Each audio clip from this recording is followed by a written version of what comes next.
Defense News. It's proudly sponsored by Navy Federal Credit Union. If you're a member of our nation's armed forces, the Department of Defense, or if your family is, we'd be proud to serve you too. On this episode of Defense News Weekly, new tech on offer that its makers say can help defend ships against drones effectively and cheaper. We talked to BAE about some of their latest systems. Plus, an interview with a former acting Secretary of the Navy who left the service amid controversy in the opening months of the pandemic. He shares insights on the situation. Also, we get a first-hand look at new tech the Air Force might use to inspect aircraft for damage. Could drones spot flaws better than humans? And we're on the ground at one of the biggest firearms and gear conferences in America, the annual SHOT Show in Las Vegas. Have a look at some of the highlights we found at the expo. Stay with us. There's a lot of news to get to this week. It's the latest in news and analysis from the Pentagon to the platoon, here on Defense News Weekly.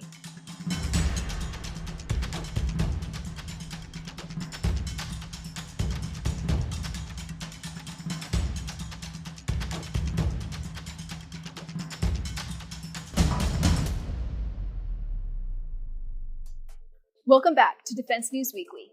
I'm Diana Stancy. Starting off this week, BAE Systems was on hand at the recent Surface Navy Association's annual conference with some updated tech germane to one of the Navy's current needs. With U.S. ships deflecting drones and missiles in the Red Sea, the Navy is looking for a more affordable way to shoot down incoming threats.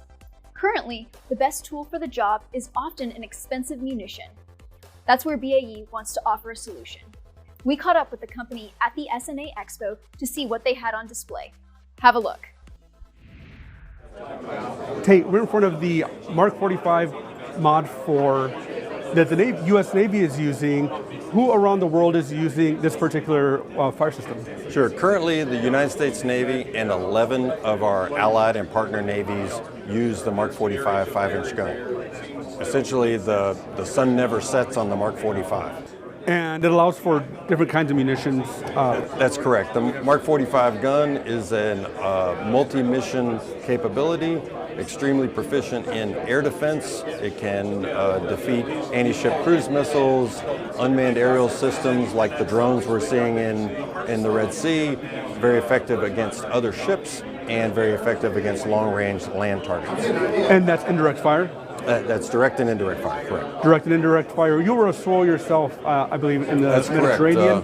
What would you use this system for? Sure. When I was Commodore of our ships in Europe and Africa, I would have very much liked to have this new capability, the hypervelocity projectile, available on all of my ships that were in my tactical command. And speaking about projectiles, can you show me what we have here? Sure. The hypervelocity projectile program, the Navy, or to co-develop with the Navy since 2013 as part of the railgun program, developed this projectile, its internal electronics, etc., and we have continued to improve this capability and are currently under contract for a 155 millimeter howitzer version for the Department of Defense Strategic Capabilities Office and the U.S. Air Force to defeat cruise missiles for base defense. That same technology is easily pulled through to fit into the Navy 5-inch gun. And so a big problem right now, what we're seeing in the Red Sea, is different kinds of threats that aren't huge, that might be a small boat, might be a small, almost like a speedboat, right? Right. Even smaller. Right. What we're seeing in recent activities with the U.S. Navy, as well as the Royal Navy and the French Navy, challenged in the Red Sea, and we've been successful to date against, as you said, a myriad of threats, including unmanned aerial systems, unmanned surface vessels, and cruise missiles being fired in theater. The 5-inch gun in its current version of the 5-inch Mod 4 is very capable against air defense targets. However, what the hypervelocity projectile brings is a maneuvering, precision-guided munition, therefore significantly increasing probability of intercept of a target. Our objective here is effectively one shot, one kill, and we're seeing with testing done to date on the 155 millimeter version, significant performance against threat representative cruise missile targets. And what we're seeing right now is big munitions for small targets, and there's a lot of small, cheap targets. What does that do in terms of cost? Oh, right. The Navy's demand signal has been very clear to us that they want greater lethality, greater capacity of that lethal capability, and a reduced cost exchange, meaning cost per engagement. You've seen recently these incidents in the Red Sea in which in some engagements, the U.S. Navy and its allies have chosen to use missiles against relatively inexpensive drone targets. That cost exchange is frankly unsustainable for the U.S. Navy, and they are looking for lower cost options with the same or better lethality. And what about size? I imagine you're able to carry a lot more of these in one ship? That's correct. When I was captain of a destroyer and commodore of our destroyers in Europe and Africa, I was always thinking, in a future fight, I've only got 96 cells in the vertical launch system on a destroyer. Instead, with the Mark 45 5-inch gun and hypervelocity projectile, a destroyer carries up to 600 rounds, which are easily reloadable at sea. So that deep, almost infinite magazine of this precision-guided munition would have made me feel a lot better when I was in command of a destroyer.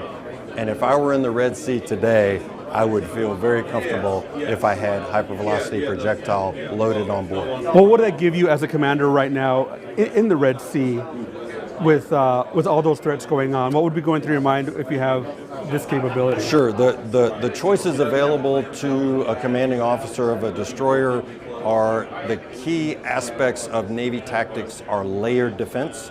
And so BAE Systems contributes to literally every layer of layered defense.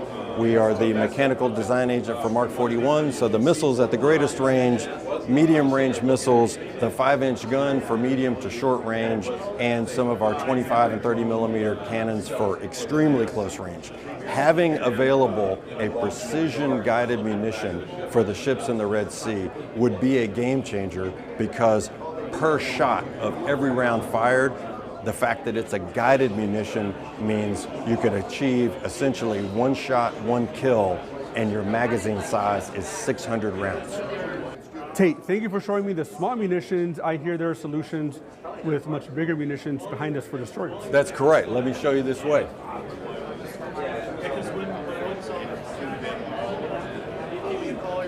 This is the adaptable deck launching system? Correct. This is the adaptable deck launching system. Yeah, when I was commanding officer of a destroyer and later commodore of our ships in Europe and Africa, I was always conscious as we planned for any potential future conflict that each destroyer only has 96 missiles available.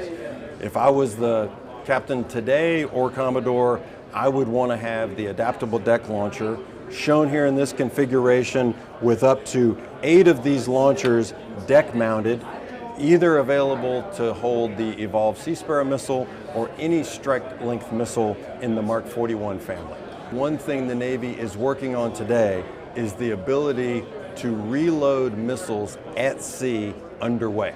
That is still a challenge. The adaptable deck launcher, shown here with its top open, is easily reloaded at sea from right above with a crane. Its advantage here is that rapidly being able to replace the missile canisters underway at sea will be a great solution for the Navy's challenge of reloading missiles at sea. The Air Force is experimenting with a mix of drones, artificial intelligence, and cloud collaboration to find ways to cut the time it takes to inspect aircraft for damage or wear and tear. Can drones and AI spot flaws better than humans? C4ISR Net's Colin Demarest went to a demonstration of the new tech recently to find out. I spent January 23rd at Dover Air Force Base observing how a mix of drones, photography, and cloud collaboration can slash the time it takes to inspect aircraft for wear and tear. In a hangar at the Delaware base, Boeing and business partner Near Earth Autonomy used an unmanned aerial system with a mounted camera to catalog the condition of a Lockheed C-5 cargo plane. The 34-point inspection on the absolutely massive aircraft lasted about 10 minutes and was relatively quiet. The goal of the overall venture is to reduce complexity of aircraft checkups while also improving the accuracy and reliability of information. Whereas traditional exterior examination can take hours, can still miss tiny details, and can put people in precarious situations, The drone approach, fueled by pattern recognition and 3D models, is far quicker and feeds observations directly to a secure archive that is accessible across the world. Boeing officials told reporters at the base that the goal is not to replace technicians and maintainers. Instead, it's to augment them and get the ball rolling on predictive maintenance. A library of past damages or defects could inform timely fixes of the future, especially on a battlefield. Prior to the Dover demo, drone inspections were done on C-17s at Joint Base Pearl Harbor-Hickam in Hawaii, and on the potential horizon are the KC-135 and KC-46, officials have said. When we come back, an interview with a former Navy secretary who left amid controversial circumstances at the start of the COVID-19 pandemic. Join us after the break.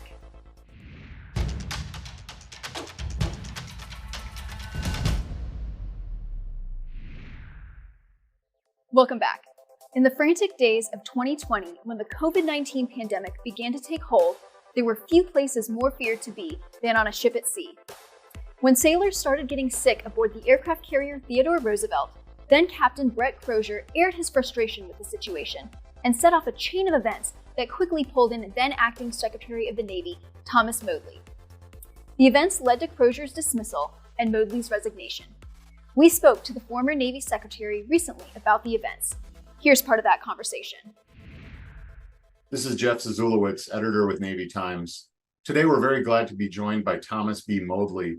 He served as Undersecretary of the Navy from 2017 to 2019 and as Acting Secretary of the Navy from November 2019 to April 2020. He oversaw a variety of very consequential moments in the Navy's recent history, and he's the author of Vectors, a book that came out last year that chronicled his time in the Sea Service. Secretary Modly, thanks for joining us. Thanks, Jeff. Thanks for having me. Turning to when you flew out to the TR and addressed the crew, arguably kind of the pivotal event that led to the end of your tenure. That was a very forceful speech. You mentioned how, like I said, we were all kind of a little hairy in early 2020. How would you have handled that differently, do you think, looking back?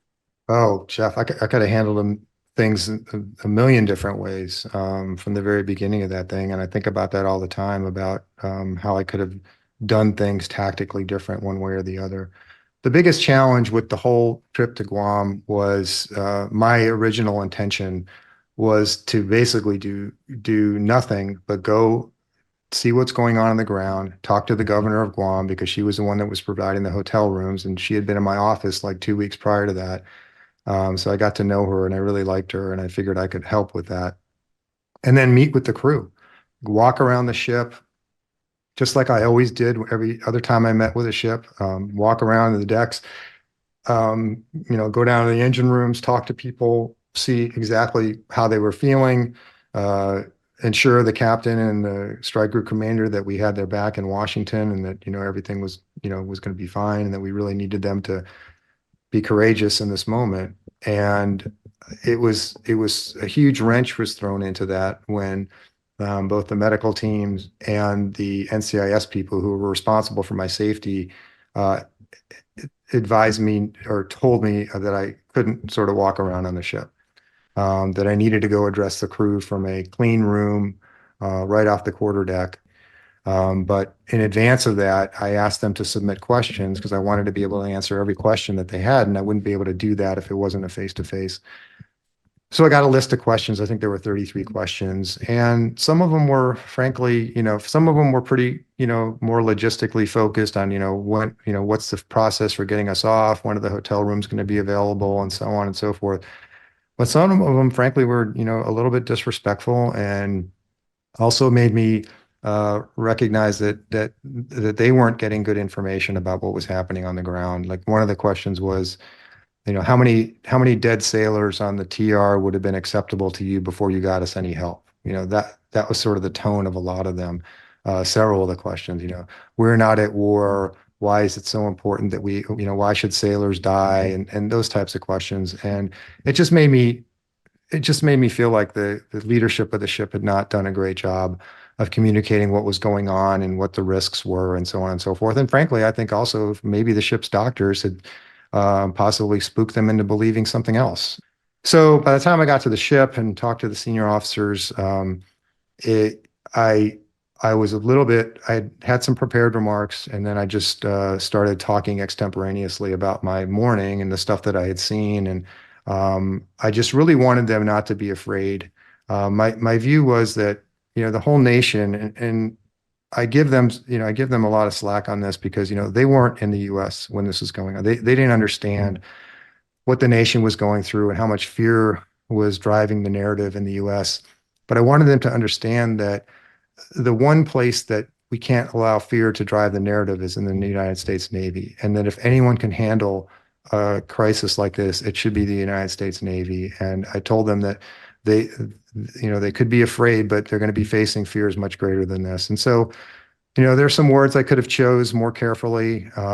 There was a particular quote that I pulled from my response to the to the Tweed Roosevelt piece from the New York Times about naivete. And the media ran with that to suggest that I was saying the captain was too naive and stupid to be a commanding officer of a ship. But actually, the reality was I was saying the opposite, which was he was not naive and stupid, that he did this on purpose. And in doing it on purpose, being intentionally insubordinate like this was a violation of chain of command and the UCMJ. And it just didn't come out that way when I said it. And, that's really on me. Secretary Motley, you had requested to address a comment Captain Crozier had made about his response to the COVID crisis. He had said something along the lines of nobody cared more about his crew than he did. What would you like to say to that? Well, I was glad to hear him say that. I think I read it in the article that you had published with him, but I think I've heard him say it in other forms. And I was very glad to hear him say that because that would be my expectation, that no one cared more for his crew than he did. But what I hope that he's not suggesting in that comment is that anybody, either in his chain of command, to include me, cared any less than he did. All of us were heavily engaged in making sure that that crew was safe and clear of COVID, and that ship could get back out to sea. So I'm glad that he feels that way. I would hope that he feels that way. But I would also say that although that no one cared more, but there was nobody in his chain of command that cared any less than he did either. Secretary Motley, thanks so much for joining us. Okay, thanks, Jeff. When we return, our personal finance expert is back with tips on getting ready for tax season if you earn money with a side gig. Stay tuned.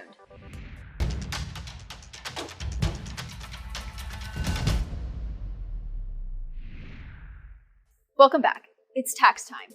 On this edition of Money Minute, Navy Federal Credit Union personal finance expert Jeanette Mack gives advice on things to keep in mind if you made money last year with a side gig.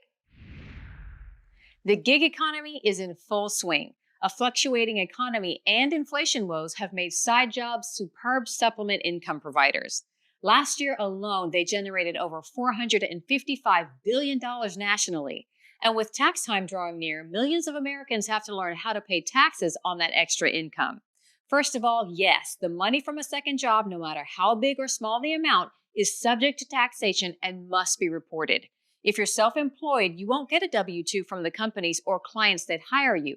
Instead, you have to fill out a Form 1099 for yourself. Each type of non-employment income requires a different version of the 1099, so seek the help of a professional or a credible online resource to get to the right form. If you have multiple side gigs, or if you hold both a side and a full-time job, you'll need to file separate tax returns for each. I'll say it again. Now isn't the time to wing it. It pays literally to have a professional tax preparer help you with the ins and outs of your situation. A slip up could be expensive in the long run, so do hire someone. And when it comes to the side gig, keep doing your thing. Thanks, Jeanette. We'll see you next week. To get more coverage of military and defense topics, haul yourself out of your rack and go check out militarytimes.com, as well as defensenews.com for more headlines. And to be the smartest vet in the VA, sign up for our Early Bird Brief, compiled each morning to bring you the most up-to-date news. It's also in audio. Check out the podcast version, out each weekday. And if social media is where you collect your daily open source intelligence, follow us on YouTube, Facebook, Instagram, and X. And like most junior service members, we're on TikTok, so go find us there as well. When we return, the the latest in firearms and gear from SHOT Show in Las Vegas. Stick around.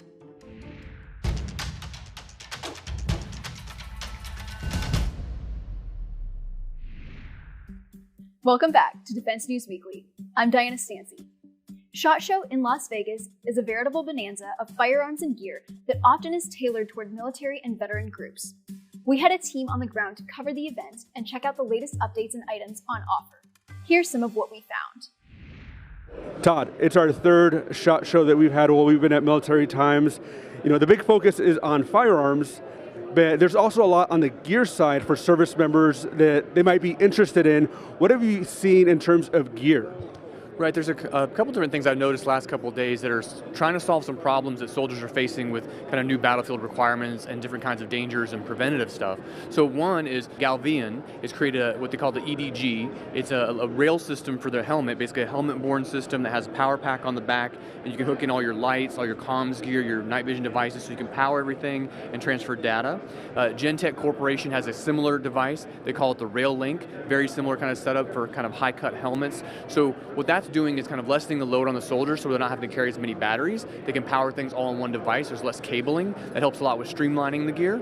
We're also seeing some new weapon sights. So for instance, the Teledyne FLIR released at SHOT Show this year the Thermosight HISS HD. It's a high definition scope really designed initially for the 338 Norman Magnum machine gun program that SOCOM is doing. It's a long distance, 50 caliber ranges, 50 caliber devastating effects and capabilities, but in a weapon that's half their weight or less in a 338 caliber. And that optic or scope, the Thermosight, a thermal sight, you add onto the front of the weapon, in front of the scope.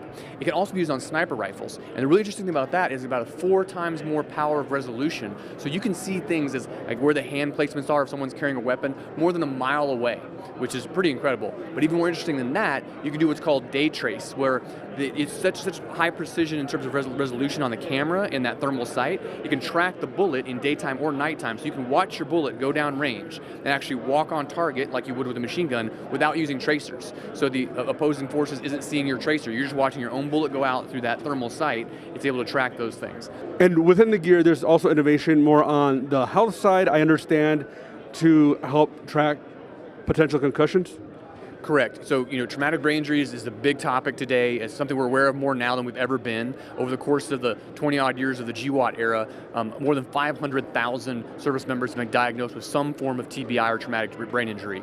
Well, this product called the Q Collar by Q30 Innovations is being used in the NFL and other professional contact sports. It basically is worn around the neck. So what it does, it's kind of interesting how it works. It basically just puts about a pound and a half of pressure on the neck, which tightens up and constricts blood flow from the jugular vein going to the brain. How that helps, according to the science and research that's been shown so far, is it basically slows the blood flow out, which keeps more pressure in the brain. Think of like an egg yolk, the white around the yolk itself, keeping the brain from moving too much inside the skull. So a lot of concussion issues are because the brain itself sloshes around inside the skull on impact. It slams inside the skull, the bone, and it causes bruising or damage or tissue damage there. You can't really protect for that with a helmet. A helmet helps outside impact. It doesn't help internal stuff. So they've seen some promising things in professional sports. There's still more research to be done as far as blast and pressures there, but it's on display here. I spoke with those folks, and they're seeking some DoD involvement. And the last time we were here, you and I both together was pre-COVID, and also big, Army contracts that the big gun manufacturers were fighting for. That's not around anymore, and I think that's why we're focusing a lot more on the gear side. Fill us in on that contract for those of us who just got started listening. Oh yeah, so over the last few years, we've seen a flurry of activity in small arms, especially across all the services, primarily the Army, which is the biggest service in driving a lot of that small arms change. So way back in 2017, you saw the modular handgun system being awarded to 6 Hour. They won that contract, and now that is the sidearm for the Army, the Air Force, the Navy, and the Marine Corps. That's been fielded. More than 500,000 units have been fielded out to troops already. All the accessories are kind of out there, the holsters, the laser sights, the different types of weapons, lights, and things like that. So those are kind of taken care of. And that's going to be the contract probably next 10, maybe 20 or longer years. I mean, the Beretta M9 was the official sidearm for more than 30 years. So that's long tail kind of contract that's service wide. It's done. The next generation squad weapon system, which is the close combat force, think like infantry, scouts, combat engineers. The replacement for the M4, which has been in service since, or M16 for more than half a century, that was awarded back in 2022, along with the automatic rifle, which was the SAW, or the squad automatic weapon, the M249. That's been replaced as well. So yeah, a lot of your weapons contract stuff, there was a lot of busyness over the last, say, 4 or 5 years. A lot of that's been decided. So other than some small one-off contracts with, say, Special Operations Command, or maybe some sniper rifle replacements in the near future, a lot of the firearm stuff has been resolved, and you'll see that for the next decade or more. Todd, thank you so much. Great seeing you again here at SHOT Show. Thank you. And that's all we have time for in this episode. Thanks for watching, and we'll catch you next week.